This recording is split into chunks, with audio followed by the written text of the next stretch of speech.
People are saying all of this Diddy commotion isn't what we should be focused on. Like, it's just a distraction.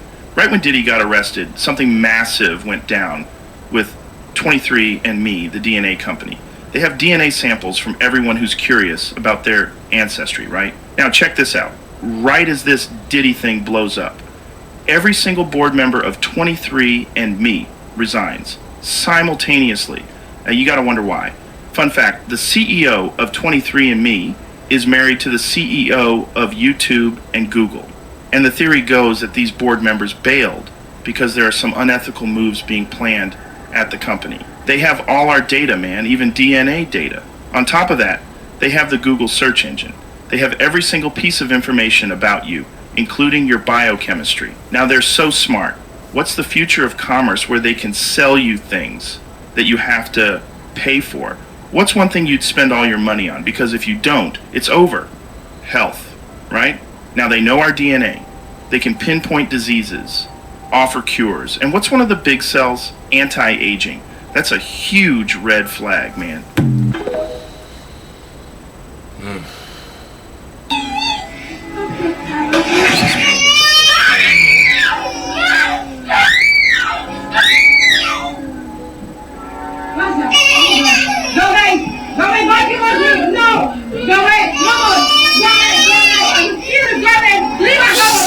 She's dead. Leave us alone!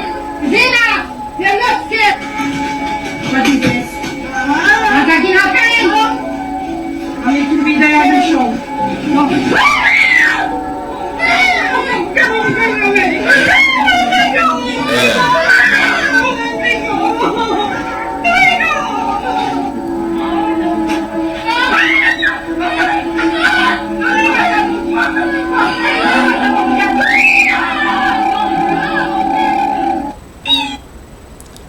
Incredible acting, or I got no answers.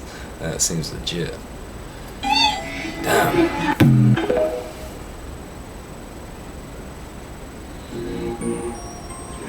Mr. Armstrong, Bart Sibrel, ABC Digital. Wanted to give you the opportunity to swear on the Bible that you walked on the moon. Will you put your left hand on the Bible and swear to God that you walked on the moon? Gentlemen. Mr. Sibrel. Yes? If you really walked on the moon, why would you not do that?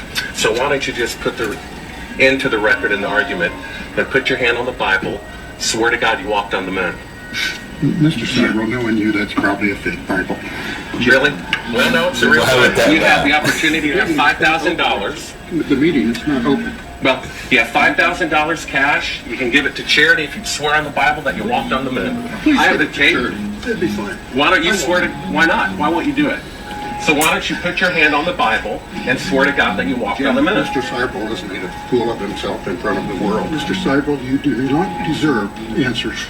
I mean, that's fishy, to say the least. Hieroglyphs within ancient Egypt that actually resemble ship, vehicles, crafts. Researchers have been saying that they did have crafts in ancient Egypt if you study the Emerald Tablets by Tahuti. How Tahuti mentions in the Emerald Tablets there being an actual spacecraft, a ship that is actually within Egypt. The oldest of which dates to the late 8th or early 9th century. It was translated into Latin several times in the 12th and 13th centuries.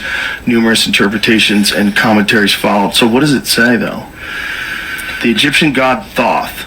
Okay, it says beginning in the 2nd century BC onwards, Greek texts attributed to Hermes, a syncretic combination of Greek god Hermes and the Egyptian god Thoth, appeared in Greco-Roman Egypt.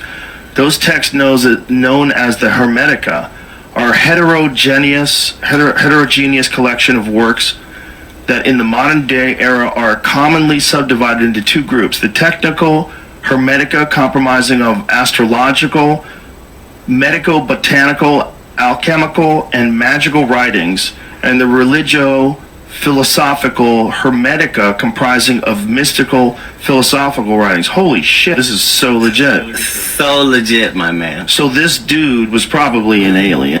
First of all, there are no probablys. Yeah. That's the benefit once you hear it or read it, is the fact that it's given in first person, and that's not possible. The things that are being said are impossible. Enough time has passed, though, that it's not like that. But I'm gonna read that. he literally says, hey, there's a spaceship on Earth, and this is where it is. All you care about is information, right? Like, that's what you start to see is when you get to everybody's civilization, Asian, Indian, African, when you get to the crux of their information, nobody's disagreeing with anybody. And if we study NASA correctly, actually got evidence to prove coming from their files. Things from outer space. Ancient Africans were talking about ships and crafts, and then NASA's saying that they have encountered UFOs, unidentified flying objects. We know exactly the truth about the history of African people. The relationship, the Africans and these beings. First of all, I said, do you believe in UFOs? And he looked at me with a straight face, and one-on-one, he said, absolutely, positively, they do exist. He said, well, there's a lot of things that are going on there that I won't be able to tell you until the year 2025. But we have things in the Nevada desert that would make George Lucas envious. Another individual, we were talking, I interviewed him in Nellis in 1985, 86 timeframe. And I said, what's out there? And again, he looked me straight in the eye and he said, we have things out there that are literally out of this world. Maybe. Guys, we managed to get in contact with Betty and retrieve the footage that was reported on multiple news outlets in Devon, the county of Devon. I said Devon this time, not a town, right? Look at this, right? The triangular formation appearing over the hills, morphing in and out of existence. Absolutely unbelievable. This was reported on Devon Live, Plymouth Live, Edinburgh, The Sun, the Daily Mirror. Like, this has gone absolutely everywhere. And there's a look at this thing appearing in real time. Look at that. And Devon, recently, in the past couple of months, to even historically, has had so much strange, weird phenomena going on in and around the county, right? That's just been recorded, and it's just only ramping up as well. The amount of reporting societies come up here is insane. And the Cornwall Live as well references this to the same sort of sighting that we saw out of Tor Point, Cornwall, right? That we've seen a little while ago, which is absolutely unbelievable, right? I'm going to read a little bit about what Betty was saying on the situation. And she says, we can't explain what they might be. They are too bright to be drones, and the way they floated off in the distance means any drone controller would have been out of reach. Also, they did not return. They were also completely silent and didn't move like anything I recognized. Whoa! Devon! Come on, man! Look at that, beautiful. And mate, you cannot say these are Chinese lanterns, because they are not. Even I'm putting my foot down. Get fucked. All right. Look at that. Absolutely unbelievable.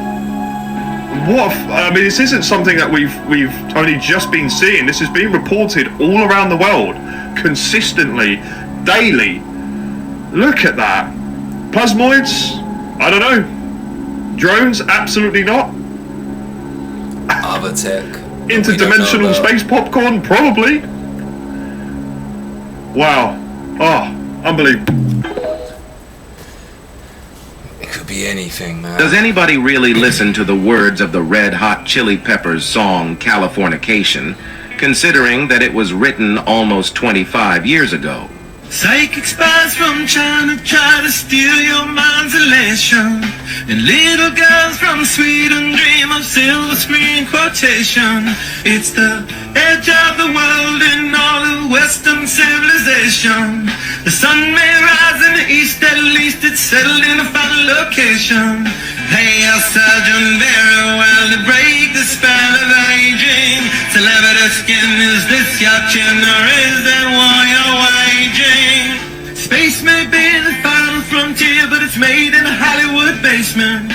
In Cobain, can you hear the spheres singing songs off station to station? And Alderon's not far away, it's Californication. Born and raised by those that praise control of population. Everybody's been there and I don't mean no vacation. They knew some stuff. They've been lying to you about Antarctica. Everything you know about it is fake. We're told it's just an endless, frozen wasteland. So cold, so barren, that no one can survive there. Here are 3 things they don't want you to know. Stay until the end, and you'll never see the world the same way again. Number 1, the hidden military presence. Since 1959, over 50 nations have signed the Antarctic Treaty, restricting all access to the land. No one can claim it. No one can explore it. Why? Just real quick, like, think of all the war throughout history, but every country, or like major countries, I guess, could decide on this treaty and no one's broke it in, I mean, at least 50 years they've had this treaty, right? It makes you think, like, it must be something crazy there for them to want to hold that treaty. Satellite images show military bases and mysterious structures hidden deep within the ice. Who built them? What are they hiding? Number 2, the Antarctica no-fly zone. No commercial flights pass over Antarctica. You've been told it's due to weather conditions, but that's a joke. We can launch satellites into space, but we can't fly over some ice? Some believe it's not a continent at all. It's a massive barrier keeping us from the truth. Number 3, this is where it gets truly mind-blowing. The Piri Reis map, released in the 15th century, a Turkish admiral named Piri Reis created a map that shows Antarctica, unfrozen and unexplored, more than 300 years before it was officially discovered later on. How did he know what Antarctica looked like before the ice even formed? This ancient map defies modern understanding and raises serious questions about what was really known about Antarctica thousands of years ago. If even half of this is true, we've been lied to, and the truth is more terrifying than you can imagine. Follow for more, because once you uncover the truth, there's no going back. But if we're not being lied to, at least don't know some stuff. We'll be conducting investigations into the following: the assassinations of JFK, RFK, and Dr. Martin Luther King, unidentified aerial phenomena, also known as UAPs, unidentified submerged objects, also known as USOs, the Epstein client list, the origins of COVID-19, and the 9/11 files. Big year. Real big year. How you like that?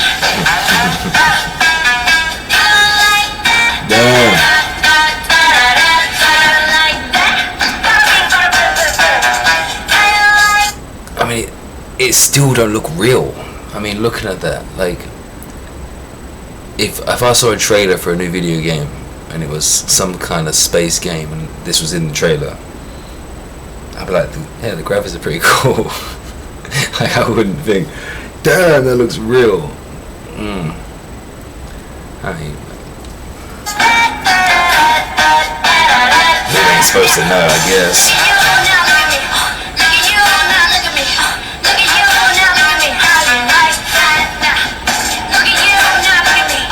That looks flipped, like it's the same.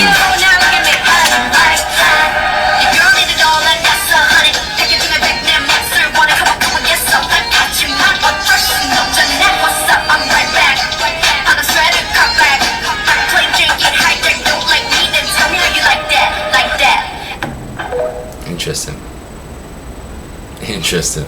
So it could be 1727 now? It just could be. What if nearly 300 years of history never happened? Stay with me. In 1991, a German historian named Hermann Illig proposed something that shakes the very foundation of time itself, the phantom time hypothesis. His claim? The years 614 to 911 AD were completely fabricated. They don't exist. They were inserted into history, and we've been living in a false timeline ever since. Now, who would do this? And why? Enter Holy Roman Emperor Otto III, Pope Sylvester II, and Byzantine Emperor Constantine VII. 3 powerful figures who supposedly conspired to alter historical records and manipulate the calendar. Why? Because Otto III wanted to rule in the symbolic year 1000 AD, a number that carries power, prophecy, and legitimacy. But instead of waiting, they fast-forwarded history itself. Now, think about this. We have written records from this missing period, sure.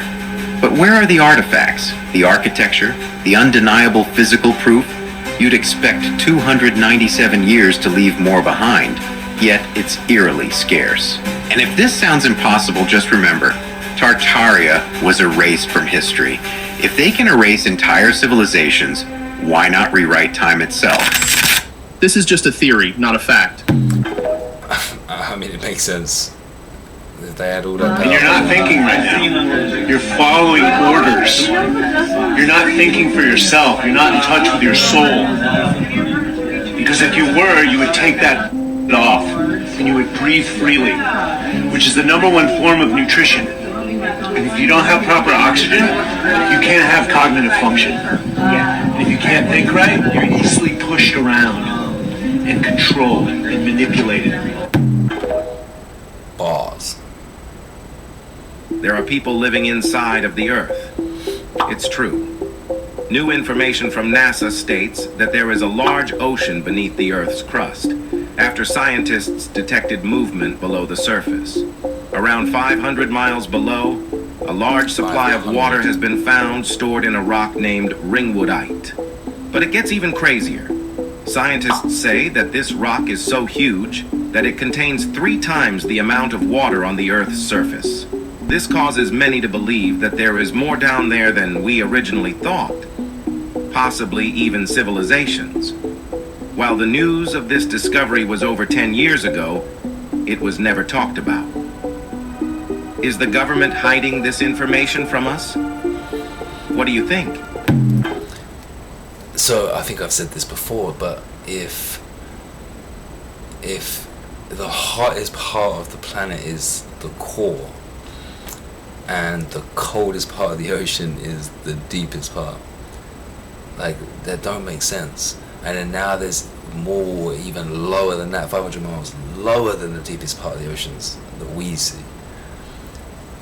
Yeah, it hasn't. So what? It doesn't boil from the heat. Like the center of the Earth can't be. It can't be like magma, or whatever they. Yeah, like whatever they call it. That don't make sense to me. Months are not a proper unit of time, are they? A month is either 28, 29, 30 or 31 days long. In common parlance, we talk about a month being 4 weeks long, but they're not. Only February is exactly 4 weeks long, and even then, that's only true 3/4 of the time. 94% of months are longer than a month. We know exactly how many seconds in a minute, how many minutes in an hour, hours in a day, and days in a week. We even know exactly how many months in a year. But the months themselves are a mystery. They chop and change. Let me give you an example. Human pregnancy. We've all learned this all our lives. We all know. How many months are we told an average human pregnancy should last? 9. Very good. 9 months. Now, parents, how many weeks were you told on average your pregnancy would last? 40. 40 weeks is 10 bloody months, isn't it? You spend your whole life as a woman thinking if you get pregnant it'll be 9 months, and then you get there and you discover it's actually 10. You've been conned, haven't you? Let's look at the year. How many months are there in a year? 12. Exactly how many weeks are there in a year? 52. Good. However, 12 times 4 is 48, and 52 minus 4 is 48. Doesn't take a genius to work out we've got 4 extra weeks. And what do 4 weeks make? A month. There are actually 13 months in a year. This is outrageous. This is absolutely outrageous, and I have a solution. I have reformed the calendar. Let me be clear, it is not just the lack of rigour that I have issue with. I have another issue with months, a linguistic one. These are the months as we know them today. Take a look at the word October, oct. Think of all the other words you know beginning with oct. Octopus, octagon, octogenarian. Think of all the words you know beginning with dec, decade, decimal, decathlon. You don't have to be the sharpest linguist out there to realise that sept, oct, nov, dec represents 7, 8, 9, 10. And yet we've put them in positions 9, 10, 11, 12. Why has that happened? I'll tell you why that's happened. It's because of the bloody Romans. Before that, we used to have months called quintilis and sextilis. It used to be 5, 6, 7, 8, 9, 10. But then the Romans got all egotistical on us. They wanted to name 2 months after their emperors. They named months after Julius Caesar and Augustus Caesar. Can you imagine the ego involved in naming a month after a human being? It's one thing naming it after a god. You know, you've got January after Janus, that's okay. Mars gives you March, that's okay. I mean, if you believe in a god, why wouldn't you want to venerate them by naming something as fundamental as a period of time after them? That makes sense. But not not an actual human being. Get your egos out of the game. That is ridiculous. Well, they have confused things by naming July and August so, and then everything got moved around at a later date. So what we're going to do, we're going to correct this system. Alright, thank you guys. Until tomorrow. Peace.